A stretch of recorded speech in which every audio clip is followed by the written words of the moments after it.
Yo, killer week for the gold strategy. So this is going to be my third video showing the strategy. Number one, breaking it down, which by the way, forgive me for the quality of that video. Had some stuff going on that day and wanted to get it out. But I went back and I wrote in the description and the comment section of that video. Um, I wrote it all down. I broke down the strategy and I made a video last Monday showing how it showing how gold opened up on Sunday and Monday and how the strategy worked out. This video is going to be showing from that Sunday past week. It's right now it's the 20th of December in 2025. It's going to be showing from last Sunday all the way to today. I'm making a video on Saturday, but we're going to go all the way to Friday, the 19th. So, all right, let's get into it and let's get into these charts. All right, so here we got Friday's action. Here is the 1900 first presented fair value gap, 1900, or it's really just an inefficiency, not necessarily a fair value gap this time, but you can see there was a quick move off of it. Didn't really have much going on for Asia unless you caught this move. Unless you was me, I probably would have more sorted off this order block right here. Here's how it turned out for Friday. Friday we popped into it, broke some pre-market session lows, and then we rotated through that 1900 for value gap with I put a 3-to-1 New York, 3-to-1 New York. I said in my first video this would be a type A, so we got two type A's today, and this is kind of a sway though because type A you're trading to it, but we're in New York and we were kind of consolidated. We're hovering around all-time highs, so you're expecting some bullish action today. So I think that is acceptable. You got your 3-to-1. You got more than that actually. Then here is your. Well, you didn't really get proper type A back to the 1900, but you definitely got your 3-to-1 trading in that direction. If you would have took profits at 3-to-1 and maybe kept one off, and then who wants to hold until the close going into a weekend? So let's back out. Here is Sunday. Remember I said we're going to take Sundays and we draw it all out.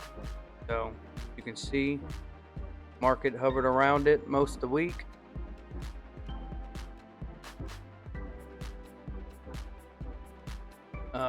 Here's Thursday. So Thursday we popped, broke this high, didn't touch the PM session highs, and then it started breaking down, bumped their head on the consequent encroachment of the 1900, fell, and then just dropped off. Go again, New York pre-market session, pops into it at the open, immediately just breaks down, rotates back higher, and through it. This was also CPI day, so you can see how market kept referring to it.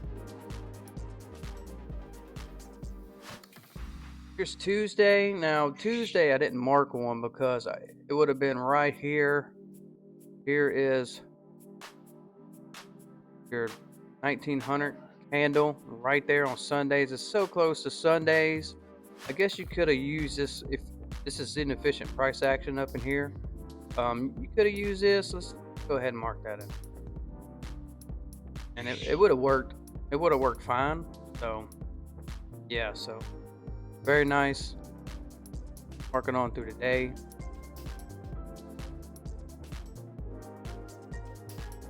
Yeah, so you got something that does in fact repeat.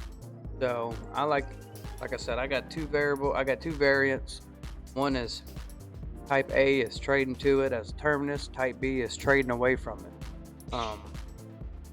This was actually nice because we took out these PM session highs right here. Then got our change in the state of delivery, and he delivered. See, and that's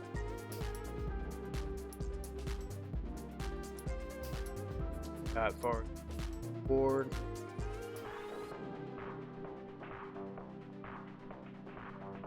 Yep, there is your almost your 2.5. So I said in Asia I like to do 2.5 depending on daily chart. If the daily chart's moving, if it's fluid, I'll go for that 2.5. Risk reward, if it's like this, if it's consolidating, I go for that 2. But you still got the roughly 2.5. I mean, technically, if you would have held the whole 2.5, it went right. Actually, right there at 2.5. Might not have failed you, but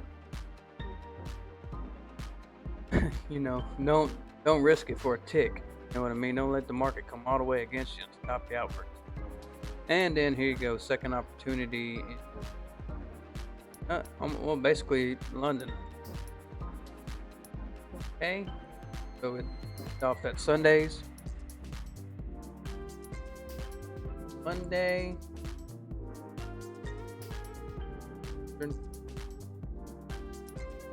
Handle is right here.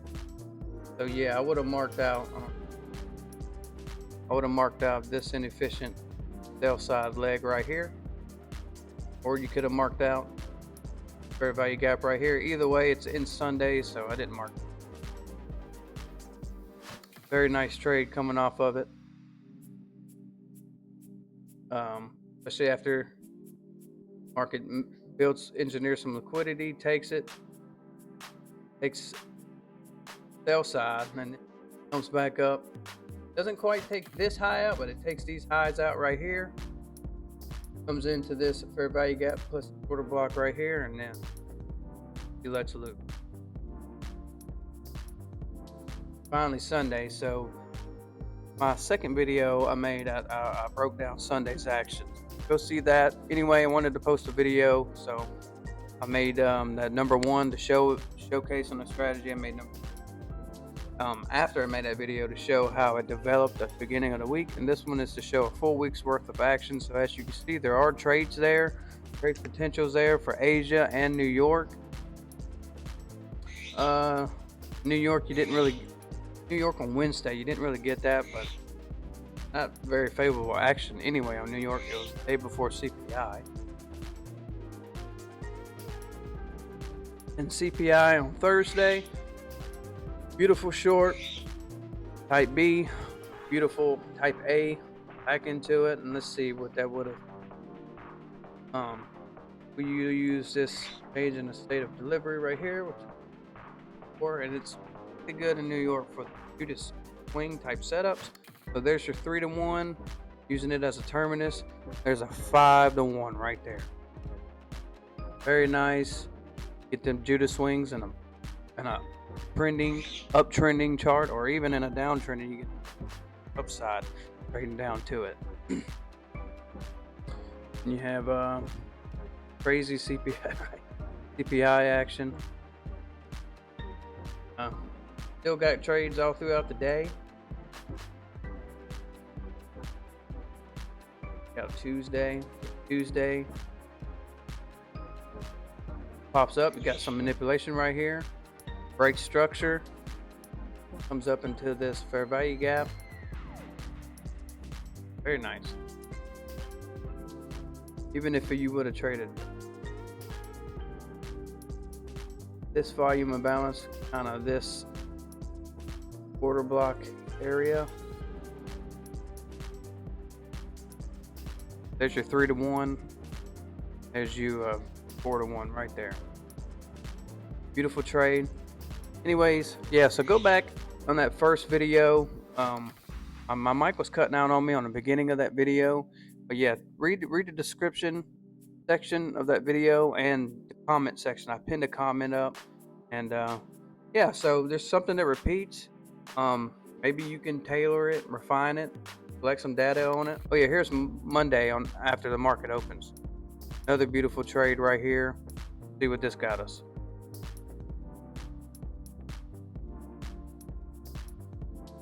There's your 3-to-1. Almost so if you would have traded the high of it, you would have got a 3.9.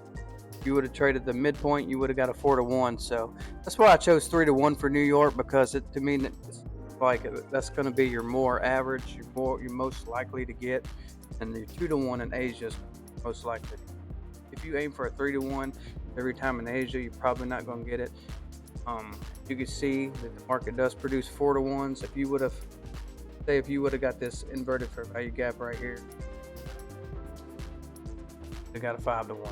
Me, I chose a conservative route. Looking at the strategy, I wanted to see what was the most likelihood to get.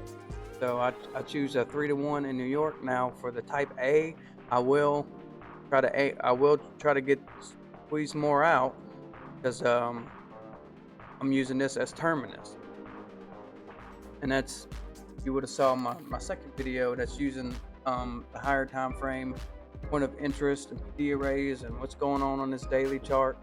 So anyways, I hope y'all like this video. If not, cool. No love lost. Like, comment, and subscribe.